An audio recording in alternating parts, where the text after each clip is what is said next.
Nabanggit mo kanina yung pagiging real couple ni Tommy. Nung isang araw ata, nung isang gabi, nag-tweet siya, parang I'm so blessed to being, parang inaalagaan ako ng girlfriend ko. Nakita ko yun. Anong kwento nung Kasi tweet na naman, yun? nung nag-Cebu kami sa Panika Pare ko, medyo masama po yung pakiramdam niya. So, inalagaan ko lang po siya na yung masama yung pakiramdam niya.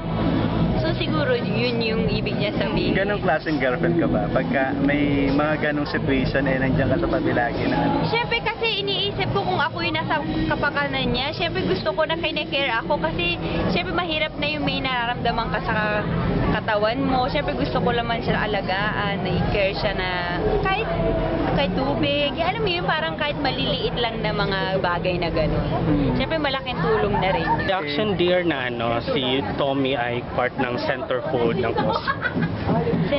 Yung sa Cosmo, yung 10 boys yung na mga 10 boys na pakita nakakubad, abs. naka-topless. Yun sa mga feature niya. Sa magazine, may magazine actually. kasi. Na magta-topless siya.